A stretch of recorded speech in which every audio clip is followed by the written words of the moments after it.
Welcome to the City Show. Pat Amelia here. You there? That's why I do this thing. Don't forget everything on the bottom of the screen. Love us on Facebook.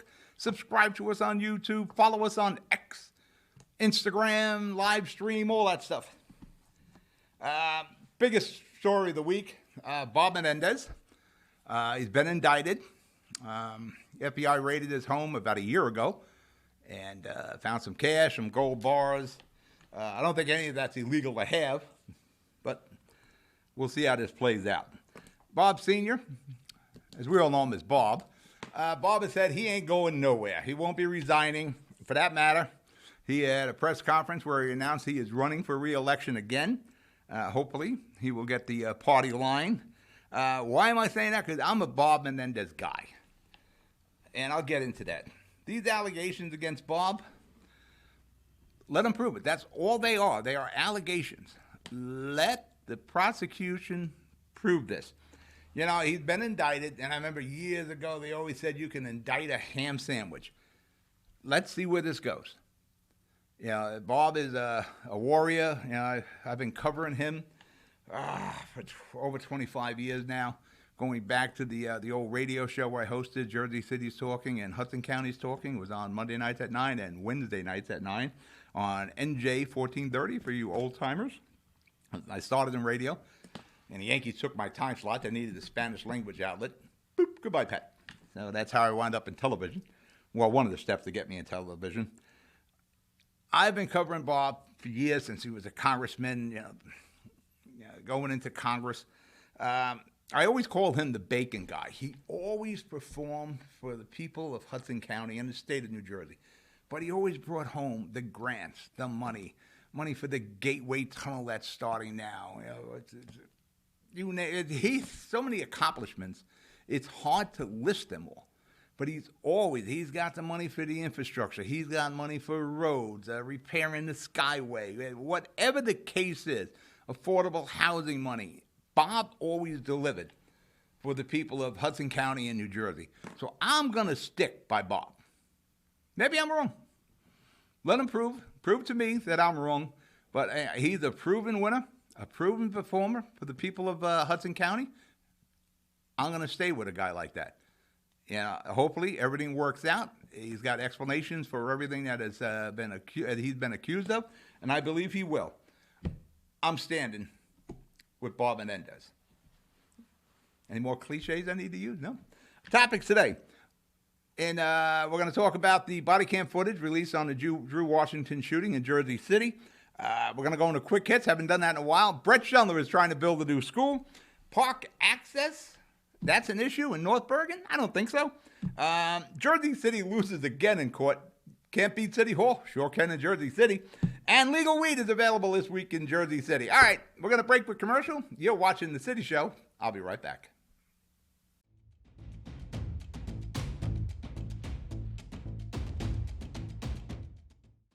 Jersey City Medical Center is healing, enhancing, and investing in Hudson County because your heart doesn't beat just for you. So get it checked. When your bones are healthy, it lifts us all.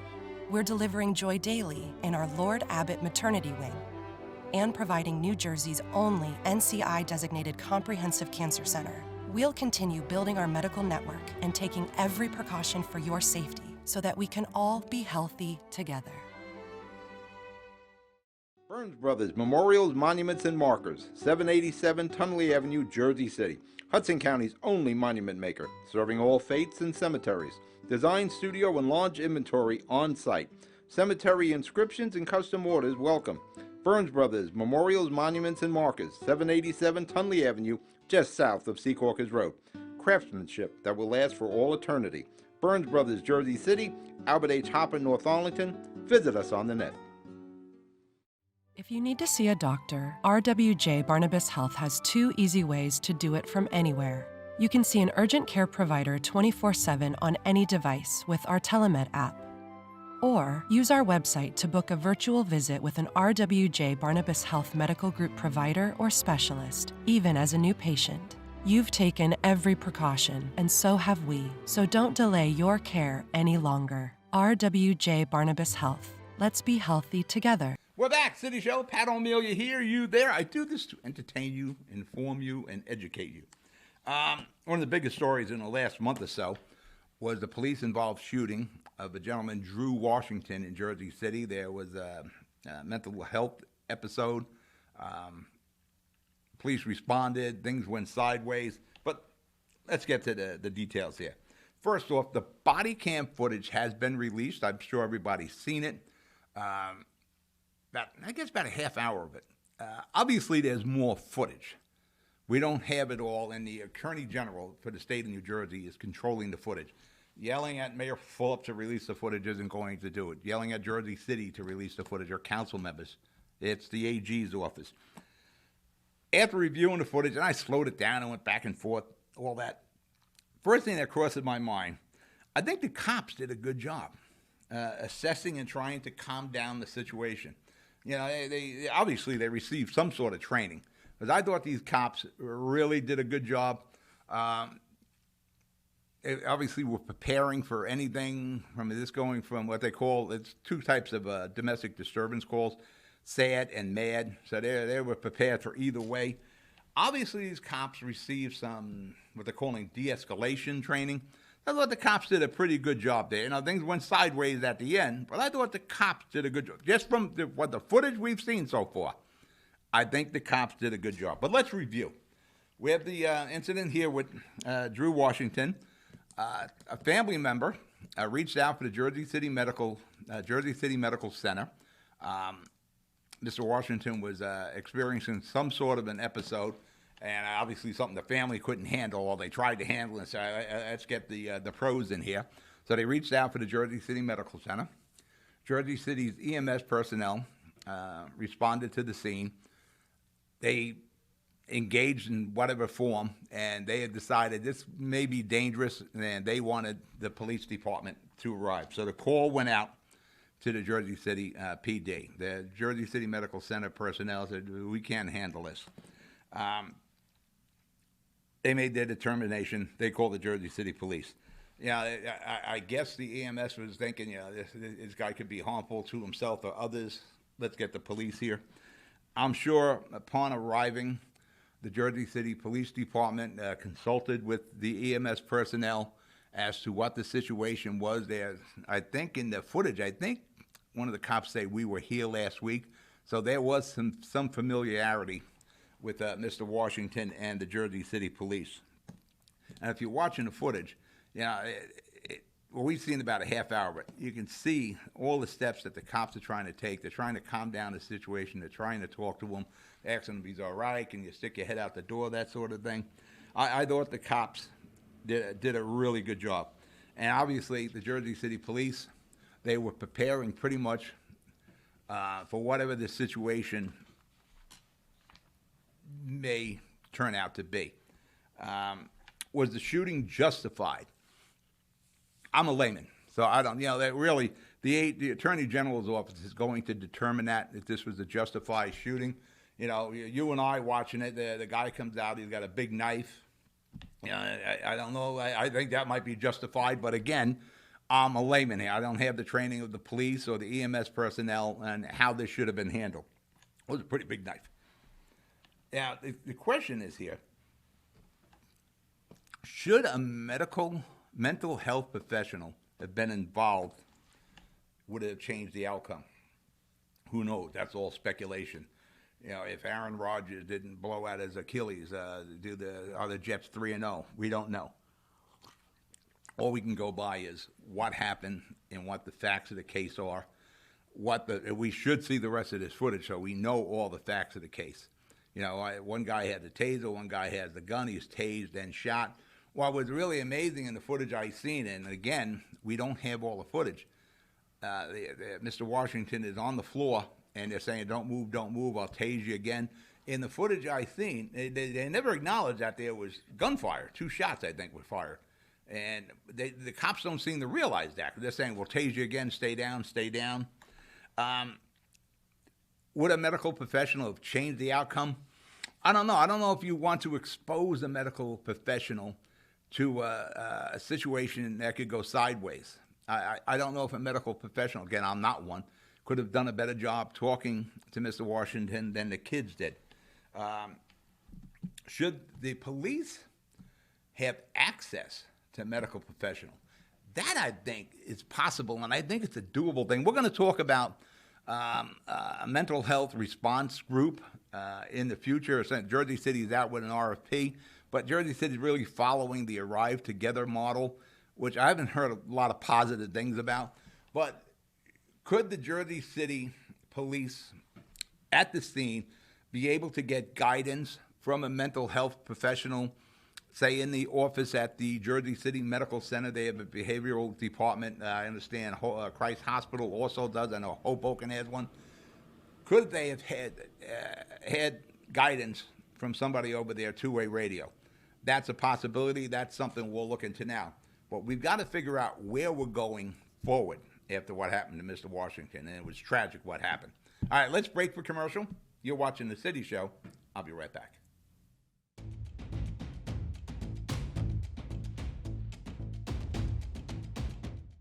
Cancer. We've got the highest level of cancer care, the latest clinical trials, researchers working to find a cure, and nurse navigators to guide you every step of the way. At New Jersey's only NCI-designated Comprehensive Cancer Center, your safety has always been our top priority. I've got cancer, but I also have peace of mind. Jersey City Medical Center and Rutgers Cancer Institute of New Jersey. Let's beat cancer together. Consumer Carpets, 3408 Kennedy Boulevard in the Jersey City Heights, your one-stop store for residential and commercial floor treatments, carpeting, linoleum, tiles, laminates, hardwood floors, area rugs, remnants. All major brands, all in stock. Free estimates, same-day installation. Consumer Carpets, it's savings, selection, installation. Credit cards and debit cards accepted. Financing available. Consumer Carpets, price to fit your budget, installation to fit your schedule. On the net at consumercarpets.com. Consumer Carpets, Jersey City, 201-792-2712. We're back, City Show. We're still talking about the police-involved shooting with Mr. Drew Washington in Jersey City, about a month ago now. As I was saying before we went to break, could the JCPD have had guidance from a mental professional over their two-way radios, or even stream it? They got the body. I don't know if the stream is, you can go two ways with the streaming body cameras, or even if you have the available bandwidth to do it. But you got the two-way. You know, you don't have to have that medical professional on the call, as long as we have access to it. And the cop could be talking to the individual and the medical professional, whether it's at the Jersey City Medical Center, at Bayonne Hospital, or Hoboken Hospital, depending on what end of Jersey City, or if you're a dead center, you got Christ Hospital. And there are a slew of medical professionals. We got the Meadowview Psychiatric Hospital.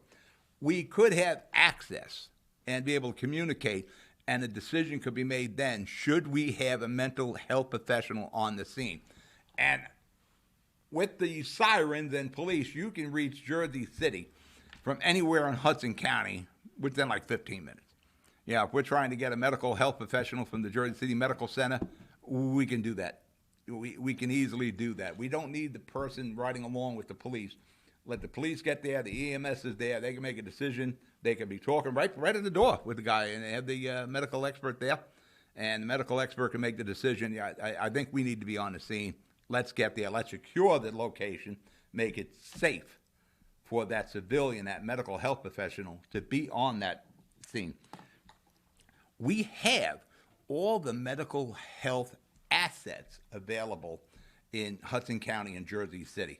Again, the Jersey City Medical Center, you got Christ Hospital, right across the border, you got Hoboken Hospital, you got Bayonne Hospital, you got Bridgeway, who I'll be talking to, trying to get more information on how these mental health things should be handled. That's a private. We have the hospitals. We have private mental health professionals.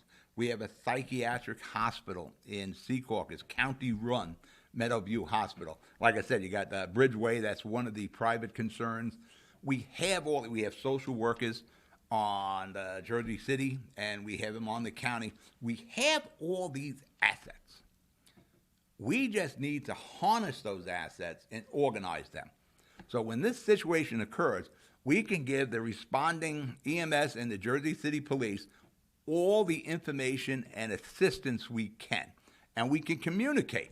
Now, once we harness all these mental health professionals, some of them you're paying for. There's projects all over the place, programs that some of your tax dollars are going to. Once we harness and organize that, Jersey City handles about 2,000 domestic disturbance calls a year. That's about 5.5 a day. So we need somebody, a medical health professional, available 24/7, 365. And not to put the onus on any one institution, whether it's the medical center or Care Point or Bridgeway or the psychiatric hospital, whatever it is, we organize and harness those assets, and we work a rotation where someone is available around the clock. Because, these calls are going to come in around the clock. There's, again, these DD calls in Jersey City. I'm just talking Jersey City here. 5.5, so you're going to need 3 shifts of 8 hours.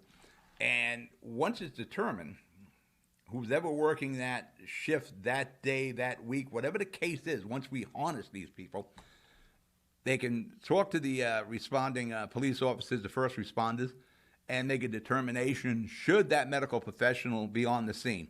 We're not in a real rush here, so if we got to bring a medical professional from Jersey City Christ Hospital, Jersey City Medical Center, or Hoboken, wherever, we can get them there in time. We could back up the Jersey City Police, who have the training, but we have all these assets. Now, the city is out to bid, again, did an RFP for like the Arrive Together program. I didn't hear anything. People really don't want to talk about the Arrive Together. They don't want to go on detail or on record either. What it is, there's a screener, a mental health professional, who rides with a cop to these calls, and a cop, I understand, is plainclothes. Usually cops run in pairs, but let's say just one cop and one screener. They'll respond to a call, and when there's not a call, they do follow-ups like house calls. In Jersey City, we're complaining now about overtime. We want to throw more money on this, but the thing is, do we need to throw more money at that? We have these assets now. Now, the last time the RFP was done, the bids came in at like $4.5 million. That's a lot of money, especially when we have all these assets now. We need to find out of these assets what we can harness, what we can use, what may have to be paid for. But again, we have these medical professionals available in Jersey City and Hudson County now. It would be foolish not to try to organize that.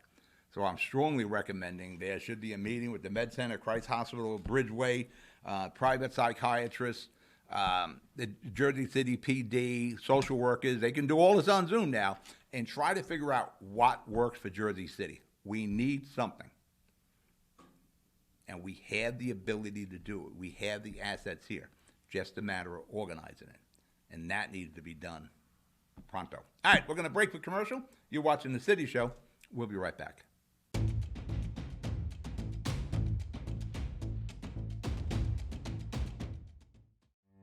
Jersey City Medical Center has a passion for heart health.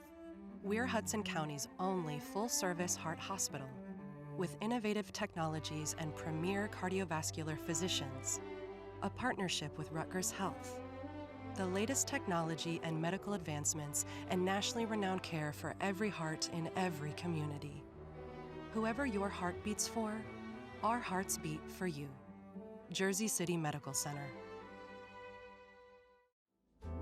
Newport, the luxury waterfront community on the Hudson River, offers a quality of life you deserve in one of our many high-rise towers. With amenities such as the on-site Newport Path, light rail, Newport Town Square, 3 playgrounds, dog run, upscale restaurants, retail giants like Kohl's, JCPenney, Macy's, and Target. Morton Williams and Acme Supermarket are just outside your front door.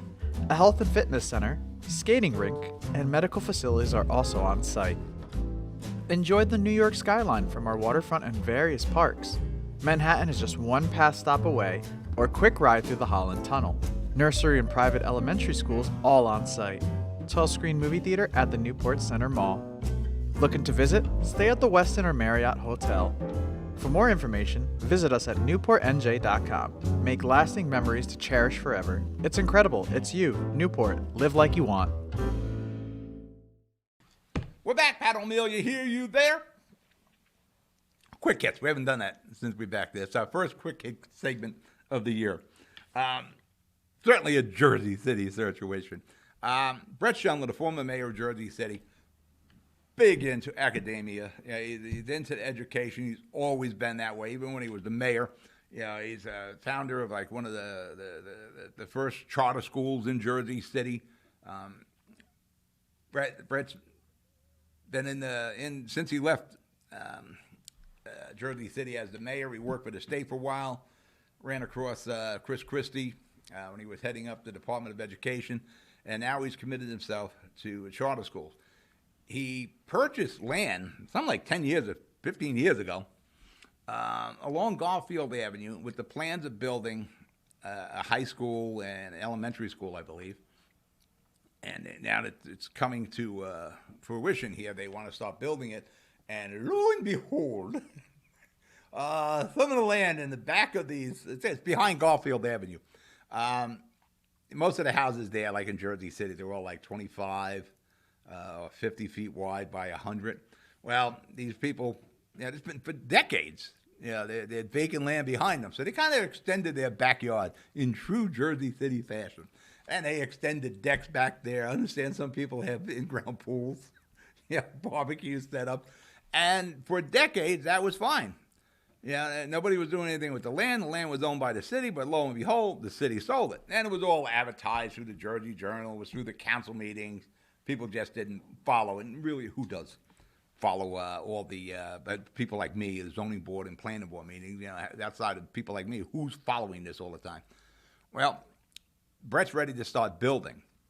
And those pools and patios and decks that were built over the years, they got to be removed. And the property owners there on Garfield Avenue aren't exactly thrilled about this idea. But to give Brett Schindler credit, the former mayor of Jersey City, who I understand is thinking of running again for mayor of Jersey City, he has offered to help with the expense of removing, to a degree, these pools and patios and what have you. But it's such a Jersey City situation where you could take advantage of an opportunity. Jersey City people will do it. I like what Brett's saying. We're going to take away your pool and your deck, but we're going to build a beautiful school here. But, that also brings me to another question. You see all the development going on in Jersey City, Journal Square, Van Ripon Avenue, all that. Downtown, there are never any schools attached to it. But you look at the private sector, such as Brett Schindler, who's going to build a high school, and you have private sector people opening daycares and charter schools. That can be done by private sector opening schools. The city and the state, we can't seem to build any schools. The last school, correct me if I'm wrong, was built on Laylord Avenue in Jersey City. It makes you think about Mayor Fulop. He wants to take all transportation in New Jersey public, under government run, and take it away from the private sector. Government should regulate. They shouldn't run. You look at what private sector is doing with schools, what the city of Jersey City can't and the state can't. They're building schools. So it gives you an idea. Should we go and look at government-run New Jersey Transit? It's awful. It's absolutely awful. Why would you want to embrace more of that? Maybe if Phillips the mayor, governor rather, maybe he can correct that. I would blow up New Jersey Transit and start something new again. But I'm a firm believer private sector will always operate more efficiently than governmental. Park access. I don't know if you're aware of the trailers, preschool trailers in Braddock Park in North Bergen. Been there about 20 years. Braddock Park is a huge park. It might even be bigger than Lincoln Park. Well, Lincoln Park's got the second piece over Route 1 and 9 along the Hackensack River, so Lincoln Park is probably bigger. There are people complaining about park access, and they don't have all the park access they should have in North Bergen because of these school trailers. Those school trailers take up less than 2% of the park acreage of Braddock Park. Nobody's being denied any access to any park, right? Because these kids are going to school there. As a parent who raised 2 daughters, I can't think of a better place for a preschool than in a park where the parents can drive up, drop the kids off, and recess, the kids go out in the park, they can have a great time, look at the turtles and the birds and play with the swings and all. What an ideal place. then again, we're utilizing less than 2% of the park's acreage for this school. So back the hell off. And the Jersey Journal did an editorial saying this is wrong. Back off. If your kids were going to that school, you'd be real happy about your preschool kids going to a park. Jersey City loses again in court. Do they ever win? Officer Polanco, he was fired for, I guess he tested positive for weed, which is legal now in New Jersey. And it's no different than a cop having a beer. A guy smoked some pot, and it came up in a test they did, and the city fired him, which you're firing him for using a legal substance. You wouldn't fire him for having a Budweiser in his system. And, of course, I went through the courts, and he consistently won, win. He's just been ordered, the city has been ordered to reinstate him, full back pay, full back benefits, full everything. I can't recall the last time the city of Jersey City won a lawsuit. We probably have a whole floor of lawyers. We have the worst possible lawyers you can have in Jersey City because they never win. Going right back to the Lowe's Theater. The Lowe's Theater beat the city. I don't know what cases they ever win. Legal weed. This Friday, September the 29th, you in Jersey City, or anywhere in New Jersey, you can come to Jersey City at the foot of Broadway at the old Wilson carpet store. Remember where the big giant is? Holding the carpet? He should be holding a big joint now, not a carpet. Legal weed will be available for purchase at the foot of Broadway Friday, the 29th. I think it's at 10 a.m. It is the first of the legal weed dispensaries. Jersey City should really look at like Central Avenue. I'm a Heights guy. We're going to have a lot of weed sales in the Heights there. But this is our first one. It'll be interesting to see the lines waiting to get some legal weed there starting Friday the 29th. All right, I am out of show. You be good. You be safe. I'll talk to you next week. Good night.